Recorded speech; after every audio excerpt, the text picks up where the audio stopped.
کئی لوگوں کو مناظرہ کرنے کا بڑا شوق ہوتا ہے۔ مناظرہ کرنا اگر اس ارادے سے ہو کہ میں کسی دوسرے کے اوپر اپنی علمی ساکھ بٹھاؤں گا، علمی رعب بٹھاؤں گا، کسی کو پچھاڑ دوں گا، تو اس نیت کے ساتھ مناظرہ کرنا جائز نہیں ہے، الٹا یہ گناہ کا کام ہے۔ لیکن اسلام کی تقویت کے لیے، اسلام کے غلبے کے لیے اگر کسی نے کوئی باطل دعویٰ کیا ہے اور اس پر حق ثابت کرنے کے لیے مناظرہ کیا جاتا ہے تو یہ پھر قابل تعریف ہے، اور اس پر اللہ تبارک و تعالی ثواب بھی عطا فرماتا ہے۔ اللہ تبارک و تعالی نے قرآن مجید میں حضرت ابراہیم اور نمرود کے مناظرے کا بھی ذکر کیا ہے، اور مناظرے کے مختلف طریقے ہیں۔ کبھی اس میں الزامی جواب ہوتا ہے، کبھی اس میں کوئی عقلی نقلی جواب ہوتا ہے، اور بے شمار دنیا میں ایسے مناظرے ہوئے ہیں۔ پاکستان کی تاریخ میں ماضی قریب میں کئی مرتبہ علماء کے درمیان مناظرے ہوئے، اور کافی لوگوں کو اس کا بڑا شوق ہوتا تھا مناظرہ کرنے کا۔ ابھی کافی حد تک یہ مناظرے کا ماحول کم ہوتا چلا جا رہا ہے۔ اب سوشل میڈیا پر مناظرے ہوتے ہیں، لیکن جسمانی طور پر سامنے فزیکلی مناظرے نہیں ہوتے۔ ایک کتاب ہے، اس کے اندر ایک واقعہ انہوں نے لکھا ہے کہ پنجاب کا ایک ملک صاحب تھا، ایک سیٹھ صاحب تھا۔ اس کو ایک عجیب شوق لگا کہ وہ اپنے اوطاق پر، اپنے بیٹھک پر طرح طرح کے مناظرے کروایا کرتا تھا۔ وہ کیا کرتا کہ کبھی ایک فرقہ کے مولوی کا دوسرے فرقہ کے ساتھ مناظرہ رکھتا، اور اس طرح لوگوں کا ہجوم جمع ہوتا، اور وہاں پر لوگ اس مناظرے کو ملاحظہ کرتے۔ تو پھر اگلی بار کسی اور فرقے کے مولوی کا کسی اور سے مناظرہ کراتا، کیونکہ پاکستان میں کافی سارے فرقے ہیں، تو یہ مختلف فرقوں کے مختلف مکاتب فکر کے جو علماء ہیں، مولوی ہیں، ان کے آپس میں مناظرے کرواتا تھا۔ سالوں تک اس نے یہ سلسلہ رکھا۔ تو اس ملک صاحب کا ایک قریبی دوست تھا، اس نے اس سے پوچھا کہ حضرت یہ تم جو مناظرے کرواتے ہو، مجھے ایک بات سمجھ نہیں آتی کہ تم کس مسلک کے ہو۔ ظاہر ہے تمہارا اگر کوئی ایک مسلک ہوتا تو تم صرف اپنے مسلک کے علماء اور دوسروں کے ساتھ مناظرہ کرواتے، لیکن یہاں حالت یہ ہے کہ تم ہر ایک مکتبہ فکر کے مولوی کو دوسرے مکتبہ فکر کے ساتھ مناظرہ کرواتے ہو۔ اس کی وجہ کیا ہے؟ تو اس ملک صاحب نے بتایا کہ حضرت مسئلہ یہ ہے کہ میرا مسلک سے کوئی تعلق نہیں ہے،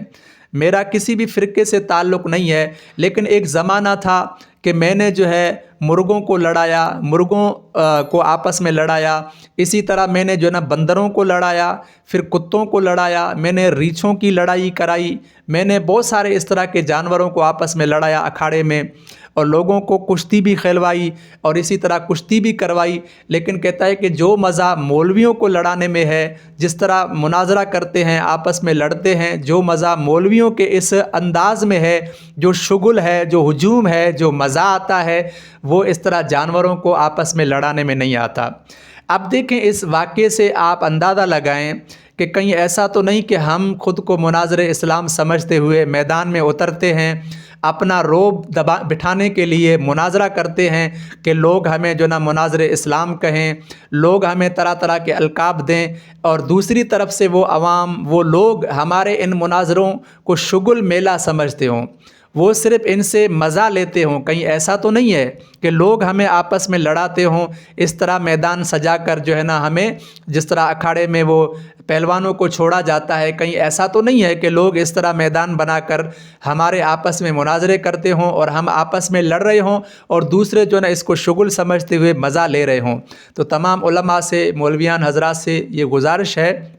کہ وہ سوچ سمجھ کر آپس میں بحث کریں، آپس میں الجھیں، کہیں ایسا نہیں کہ آپ آپس میں لڑیں اور لوگ اس چیز کو دیکھ کر مزہ لیں، اور پھر نتیجہ یہ ہوگا کہ آپ تو ممکن ہے آپ میں سے تو کوئی جیت سکتا ہے، لیکن اسلام کو اس سے بڑا نقصان ہوگا۔ ہمارے اس عمل سے لوگوں کے اوپر کیا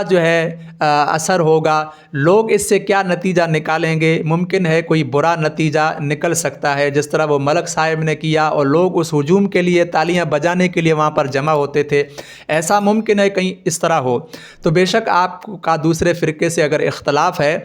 تو وہ علمی اختلاف علمی ماحول میں ہونا چاہیے، عوام کے اندر مناظرے کی شکل بنا کر اس طرح کبھی بھی بحث و مباحثہ نہ کریں، اور اس سے کیونکہ جو عوام ہوتی ہے ان کو صرف جو ہے مزہ لینا ہوتا ہے، اور وہ بہت ساری چیزوں سے ناواقف ہوتے ہیں، مناظرے کے اصولوں سے ناواقف ہوتے ہیں، عوام کو صرف چسکا لینا ہوتا ہے۔ ایک صاحب کہتے ہیں، کسی کتاب میں یہ بھی میں نے پڑھا تھا کہ پنجاب میں ایک وائز کرنے والے ایک خطیب کے پاس لوگ آئے اور اس خطیب کو کہا کہ ہمیں تاریخ دو، ہمیں علاقے میں محفل کرنی ہے۔ تو اس خطیب صاحب نے کہا کہ میں 20,000 روپے لوں گا۔ تو ان لوگوں نے کہا حضرت آپ 20,000 لے رہے ہو، ہمارا جو امام ہے وہ تو 1,000 میں بھی جلسہ کر لے گا، تقریر کر لے گا۔ تو اس خطیب صاحب نے کہا کہ پھر تم جو ہے اس امام صاحب سے ہی تقریر کروا لو۔ تو انہوں نے کہا کہ پھر وہ چسکا نہیں آتا ہے، یعنی آپ جو تقریر کرتے ہیں، آپ کے تقریر میں جو چسکا ہے وہ ہمارے امام صاحب میں نہیں ہے۔ تو اس خطیب نے بطور مزاح کرتے ہوئے کہا کہ پھر میں اس چسکے کے پیسے لیتا ہوں۔ اب دیکھیں نا، ہماری عوام جو ہے وہ چسکے لیتی ہے، بعض دفعہ سارے ایک جیسے نہیں ہوتے، برابر نہیں ہوتے، لیکن بعض دفعہ وہ دین کے کاموں میں صرف چسکا لے رہے ہوتے ہیں۔ تو ہمارے علماء کو بھی سوچنا چاہیے کہ کہیں ایسا تو نہیں ہے کہ ہماری باتوں کو لوگ صرف چسکے کے طور پر لے رہے ہوں۔ تو آپ خالصتاً دین پیش کریں، اور تقریروں میں، مناظروں میں اس طرح کا ماحول نہیں ہونا چاہیے جس سے صرف عوام جو ہے مزہ لے، عوام کو مزہ آئے، اور پھر سنتے ہوئے پھر اللہ اللہ خیر صلی اللہ وہ چلے جائیں، اور عمل کی کوئی بات نہ ہو، ترغیب کی کوئی بات نہ ہو۔ تو اس طرح نہیں ہونا چاہیے۔ ہم سب کو یہ سوچنا چاہیے، ہمارے جو واعظین ہیں، مناظرہ کرنے والے ہیں، علماء ہیں، ان سب کو سوچنا چاہیے کہ وہ ایسا عمل کریں جس میں خلوص ہو، دین کا جو اخلاص ہو وہ نظر آنا چاہیے، اور دین کی حقیقت نظر آنی چاہیے، دین کی سادگی نظر آنی چاہیے، اور ہر کام دین کے لیے ہو، اچھی نیت کے ساتھ ہو۔ عوام کو صرف خوش کرنے کے لیے کوئی بھی کام نہیں کرنا چاہیے۔